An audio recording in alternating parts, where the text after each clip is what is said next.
Good afternoon. My name is Cindy Jorgensen and I'm here at the Palace today. We're going to talk about some free motion quilting. So I've been teaching free motion quilting here at the Palace for about 6 months and have actually been developing the art of free motion quilting for myself for about a period of 6 years.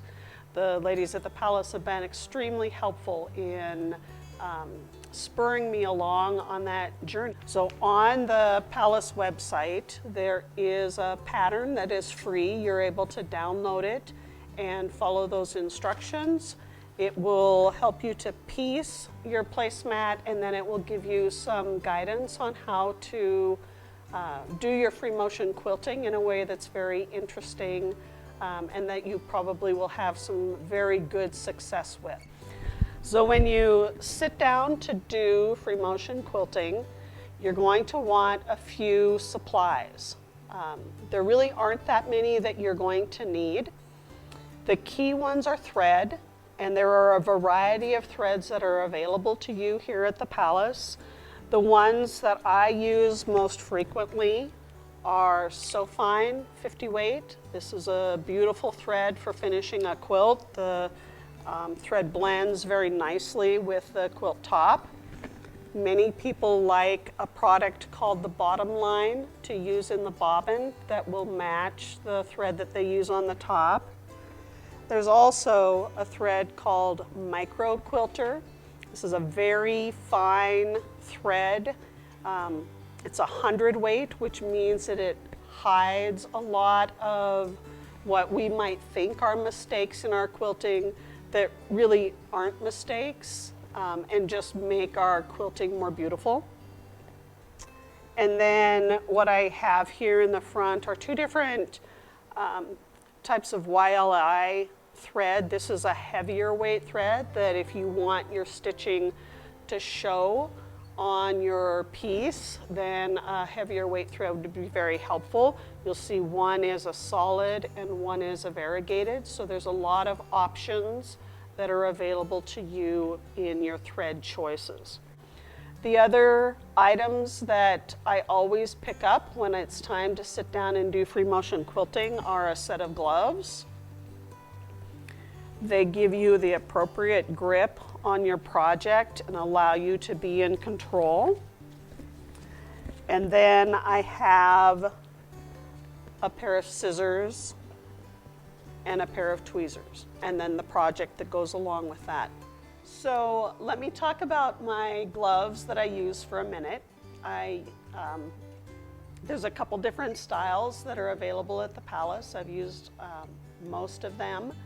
The current type that I really like this type are a closer fit glove. It gives you good control. You'll see that I have two of the fingers of the gloves that are missing, and that is an intentional choice on my part to remove those fingers. It gives me greater dexterity, and it means that I don't have to take the gloves off every time I need to work with the thread. Right. So some other tools that will be helpful to you when you begin your free motion quilting journey are intended to make your workspace be beneficial for your project. So what I'm holding up right now is a package for a free motion glider. It's a product that goes across your sewing table that reduces the amount of friction, and it makes it easier for you to move your quilted piece along as you're doing your free motion quilting. So when you take it out of the package, this is what it looks like. It just lays across the table. You've got a hole where your needle can go through. But like I said, it's all aimed at reducing friction. Another way to reduce friction is a cabinet that your machine sits flat into. If you don't have a home space that allows you to have your machine flush with the table, you can use a super slider as one way to reduce that friction, or the slide-on table as another way to reduce that friction. All right, so the other thing that you will want to take care of is putting a straight stitch plate on your machine. Using a straight stitch plate supports your quilted project a little bit better. A Bernina stitch regulator will help create even stitching while quilting. So as you do your free motion quilting, you're going to make like a triangle shape with your finger. To start, you're going to drop your needle. You're going to pull your needle up, and then you're going to pull your bobbin thread through. So I'm pressing the foot pedal now, and you'll see the needle is moving, but I need to move the fabric in order to get it to stitch.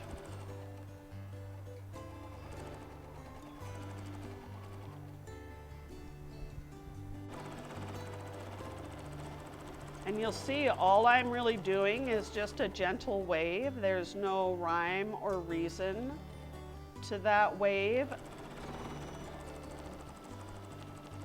So the machine just beeped and told me that I was moving a little too fast. So I just slowed my speed down to ensure consistent stitches.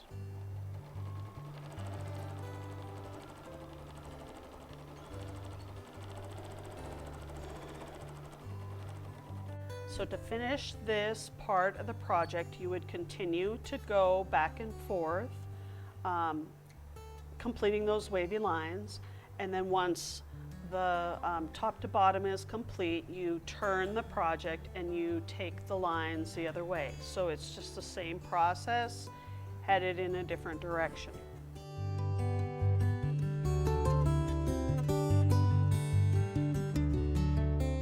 So the stipple is really a series of small S shapes. You can see that I'm just wiggling back and forth on the project, and it will fill in that space very nicely.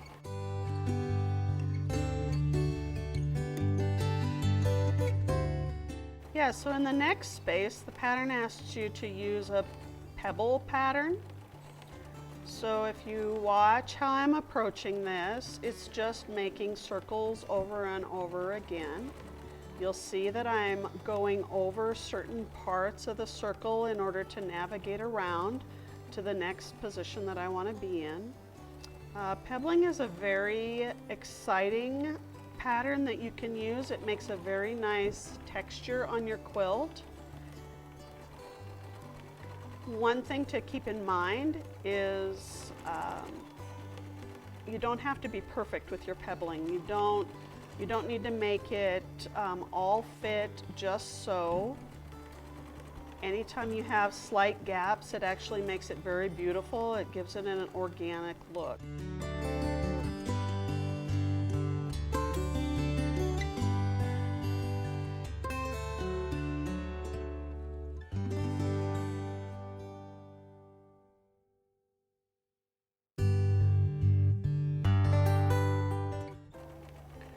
So the next section that the pattern asks us to complete involves a swirl. So you extend out, think about stitching a hook. And so you make a nice circular motion and then come back out and echo around. The secret to making a beautiful swirl is to always go back home. And I'll try to illustrate that here in a minute.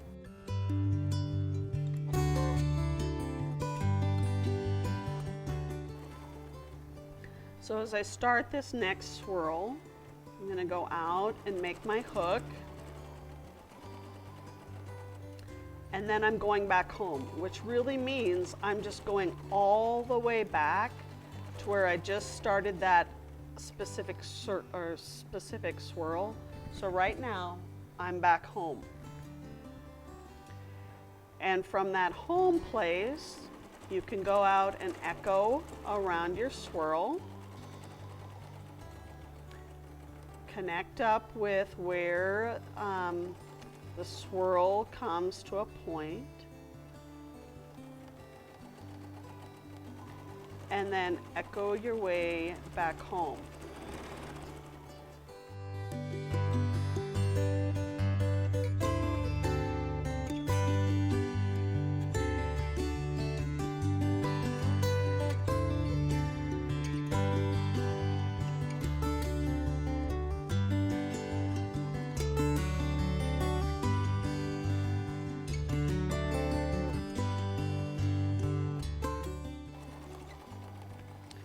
So this last section of the project has you combine 3 of the stitch designs together to make an entirely different look for a section of the placemat.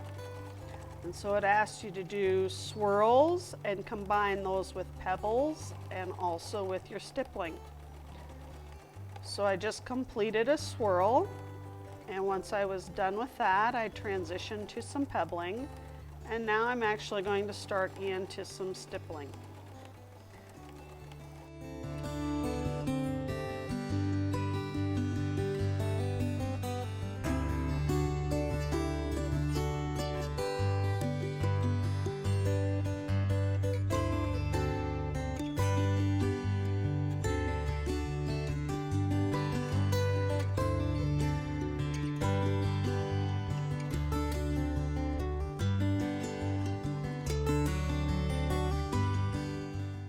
All right, thank you so much for joining us today for this free motion quilting project. Remember, you can download the project instructions free of charge on the Sewing Palace's website. You can also check out the Sewing Palace's website for additional projects and upcoming classes that you might find beneficial in your quilting journey. Thank you so much.